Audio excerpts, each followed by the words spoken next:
শেখ হাসিনা গর্বের সাথে নির্লজ্জভাবে বলছে যে তার পিয়নেরই প্রায় 400 কোটি টাকা আছে। অর্থাৎ একজন পিয়ন কতটা লুটপাট করলে সে 400 কোটি টাকার মালিক হতে পারে। তাদের ভূমিমন্ত্রী সাইফুজ্জামান, তার শুধু লন্ডনে বাড়ি ছিল 360টা।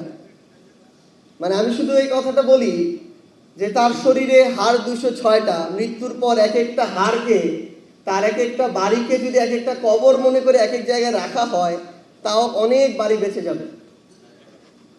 তো বাড়ি থেকেও এরকম অসংখ্য তাদের মন্ত্রী ছিল, যেখানে এই এক মন্ত্রী সাইফুজ্জামানই প্রায় 10,000 কোটি টাকা পাচার করেছে।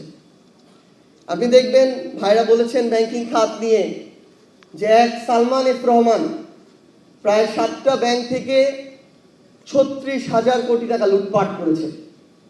এবং শেখ হাসিনার পরে 3-4টা মানুষ মিলে শেখ হাসিনার 3-4টা হাত হিসেবে পুরো বাংলাদেশকে এভাবে নিয়ন্ত্রণ করতো, লুটপাট করত। তো আমরা যেটা এখন হয়েছে, বর্তমান সরকার থেকে শুরু করে টকশো টেবিল প্রত্যেকটা জায়গায় সমালোচনা এখন বিএনপির জায়গা থেকে যখন আমরা শুনি, তখন অন্তর্বর্তীকালীন সরকারের সবচেয়ে বেশি শুনি এবং সেখানে সমন্বয়কদেরকে টেনে নিয়ে আসা হয়। আমরা আমাদের জায়গা থেকে বর্তমান সরকারের সমালোচনাগুলো করি।